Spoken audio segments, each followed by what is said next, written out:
Okay, welcome back to another episode, folks. Today we are using the PAPERPOT transplanter for the first onions of the year and other things around the farm.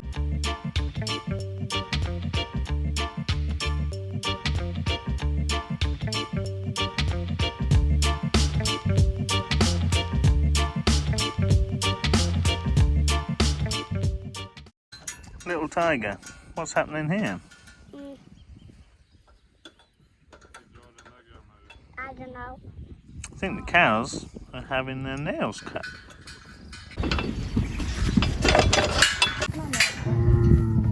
What funny noise comes from that?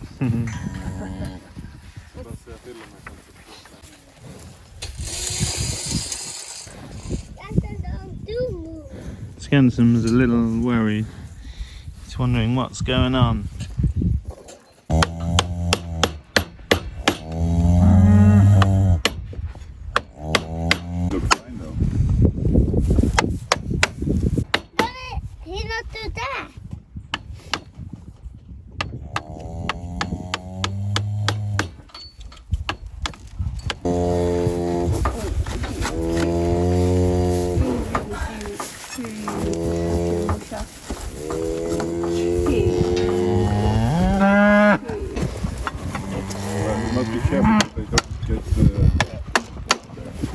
Vi reder sig ändå bra på det när inte vi producerar lite man så. Nej, de var ju gravida då, men ja. Men det verkar inte.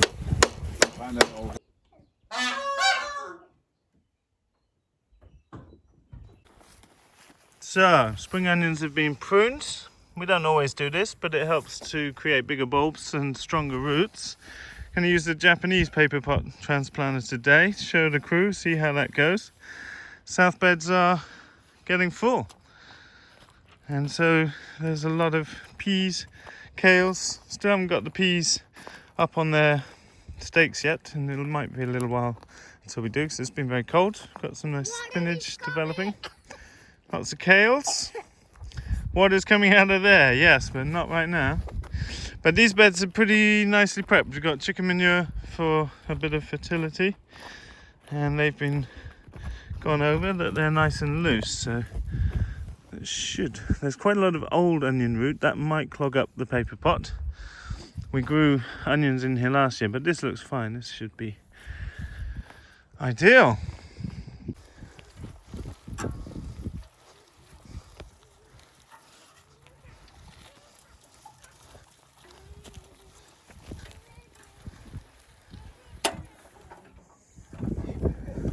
So that's actually 2 trays has given us this whole bed. Trouble is with our beds is they don't always end at exactly 10 meters. They tend to grow in width or shrink in width over time, just depending on how we rate them. In theory, these chains are 14 meters, so 2 chains, 28 meters. So we anticipated we would need 2 meters spare. So we've planted spares for each bed, but this finishes up exactly. What I like to do with the PAPERPOT is, because the furrow is here, that's what's making the trench, I will actually manually lift this tool off now and just bed in the last bit by hand, which is no problem, and it just saves pulling all the material off onto the pathway. So pretty nice for spring onions. Now, as I said before, we also have to test the Curly's PAPERPOT planter against the Japanese model, but we'll do that in a separate video so we can really go through the nuances with it. So using the bed roller just to give a guideline, certainly when you're learning to use this, you need to keep an eye that the plants are getting buried properly, which is an element of pressure on the handle.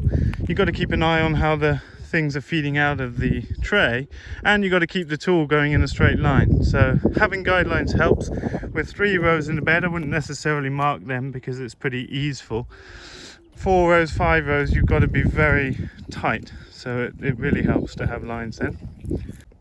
So these were some of the first crops we seeded that you might remember from old videos. They've been in these tiny cells. You see they're multi-sown, 3 or 4 to a cell. They've been in there a really long time.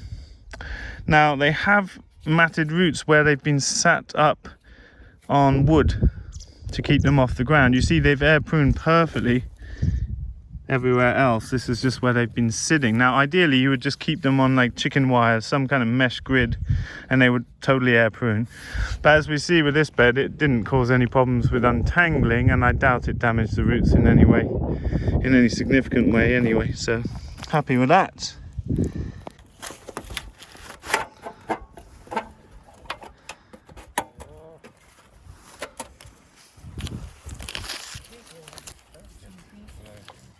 Look at this cutie slide. Look at the little cutie.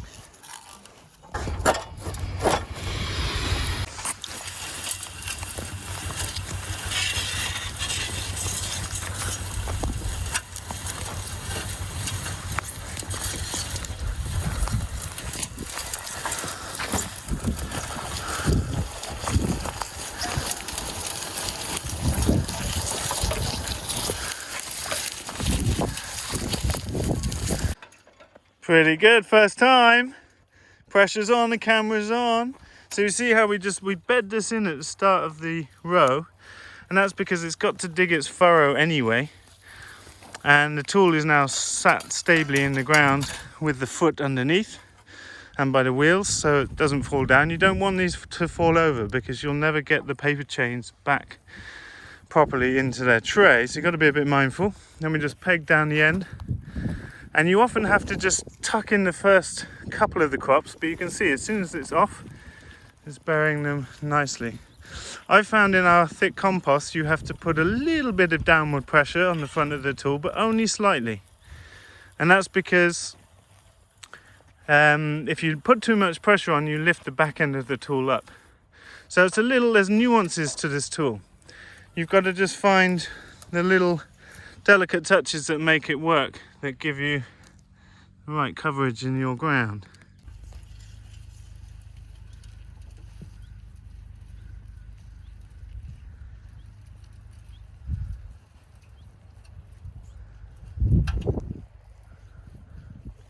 There's 2,000 spring onion plants that are precision transplanted in no time at all.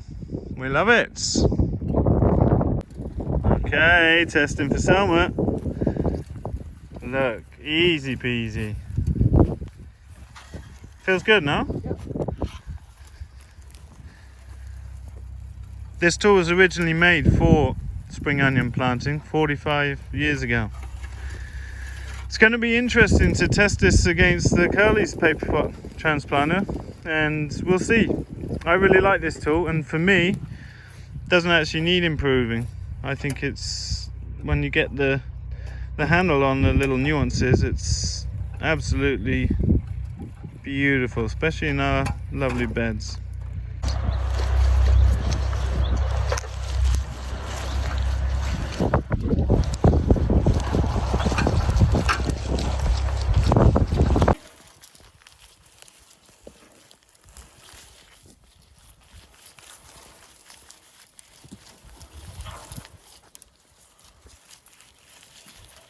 Look at this. This is a little cutie. Cutie. So 8,000 plants in a matter of minutes, and these guys really smashed it, and for a first time that was perfect. Now it's essentially a really simple tool, but you'll be surprised there's little nuances with all these tools that make them effective, and I've seen some people struggle to make straight lines or get the crop in buried properly, so they've done an exceptional job. Looking forward to getting a lot more beds planted now. I think it's the whole family. It's a whole family. Okay, looking in the lean-to, we have got always quite full in here. A lot of things have been kept back in here because we've got a lot of stuff outside, a lot of transplanting going on next week particularly. I think there's 100 beds to go out next week. Lots of crops for the big tunnel. Look at these crazy tomatoes.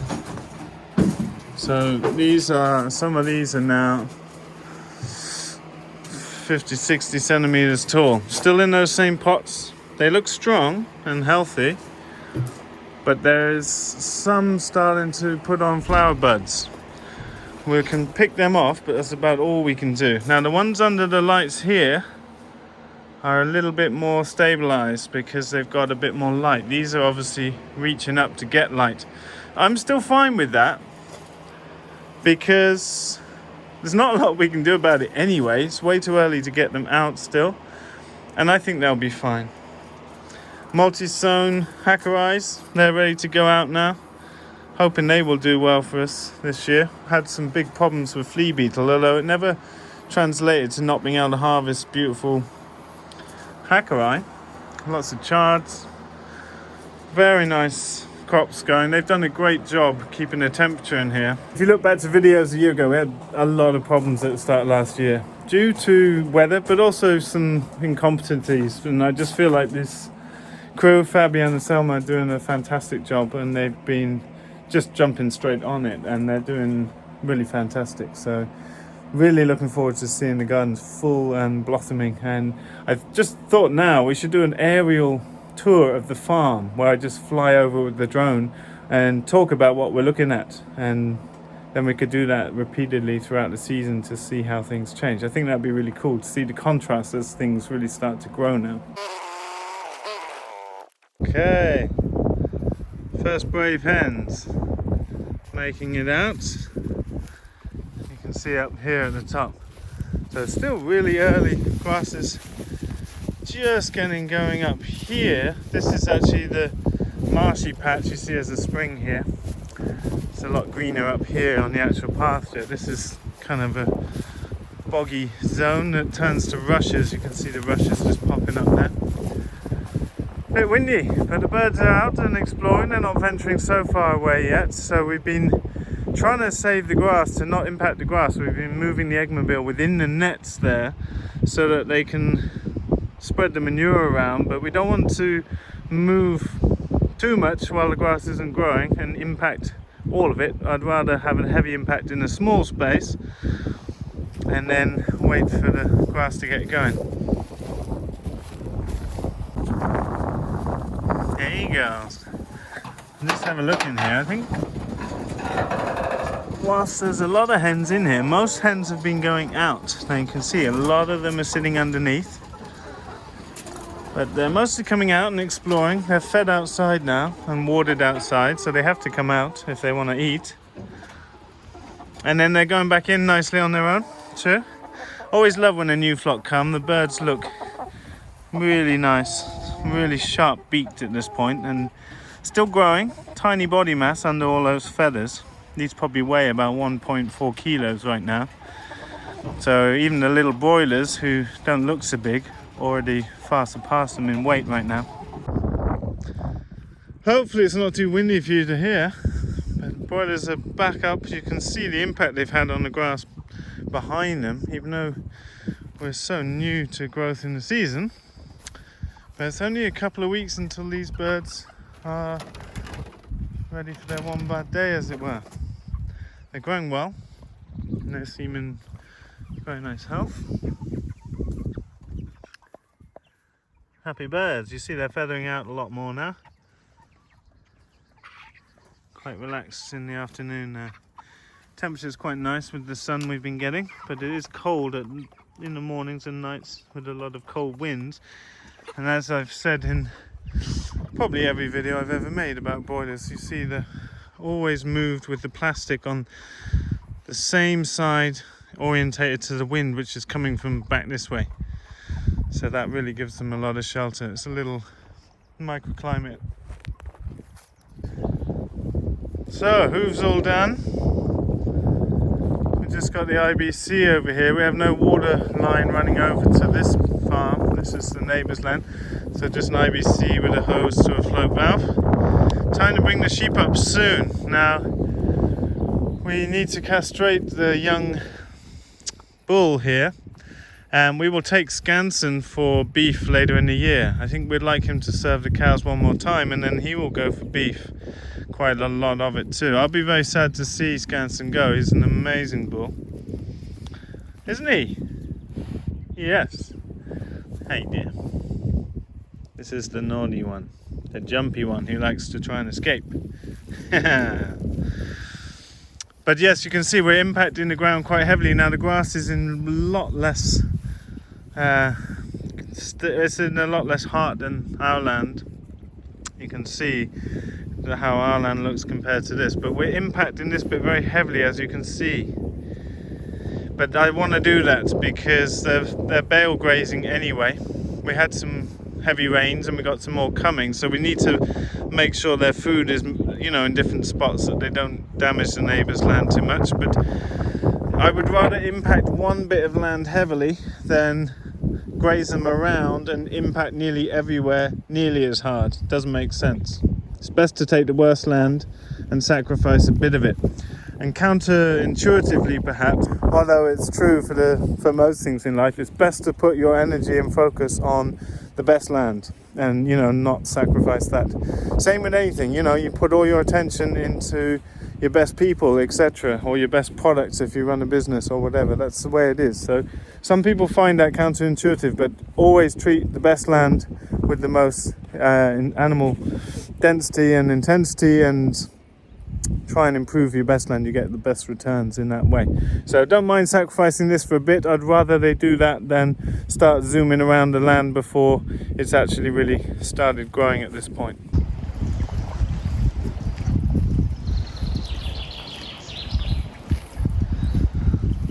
So I had a really great interview yesterday with Thomas Snellman, founder of the Rico rings that we've been championing locally here and selling most of our products through to date, as well as some of our supporters and students setting them up in other countries too. And it's now in 10 countries, over 100 million euros moving through Rico rings, which is fantastic.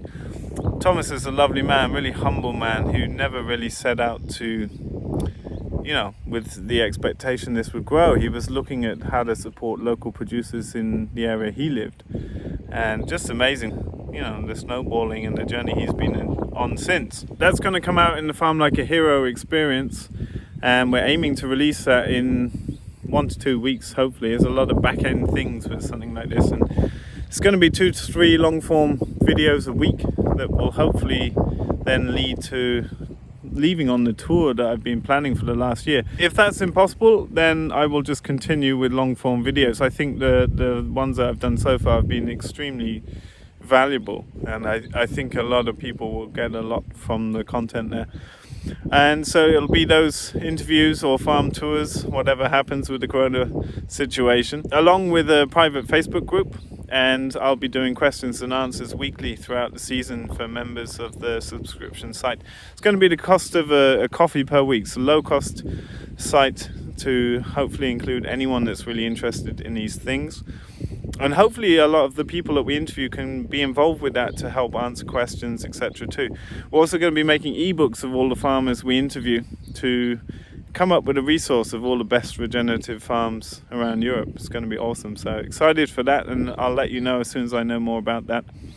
But really interesting to hear about how much opportunity and how much sales increase a lot of people are having in these strange times, as the desire for local integrity food is increasing and hopefully will be here to stay. So yeah, looking forward to connecting with more people in our new membership site and seeing how we can help exalt each other in our practices. Okay, that's it for today, folks. Sorry about any wind issues that affect the noise. I can't always tell when we're out in the field until we get down back to the office and start cutting video. But just a quick update showing you what's going on. It's been busy times. I'm off the farm a lot at the moment, just coordinating some of the projects running in the background. But lots of videos to come. I'm going to make some aerial footage for you so you can really see how the farm develops over the season, as well as seeing the neighbours' land around and how that's responding. And I'd like to make some in detail tool videos coming up, especially looking at the PAPERPOT transplanting. We've got a lot of beds to transplant soon, so I'll expect the gardens to be filling up very soon and making more videos about how we deal with different crops, etc. Thanks so much for watching, folks. You can find out a whole bunch more in our links below, our book, our online training, etc. See you in a video soon. Bye for now.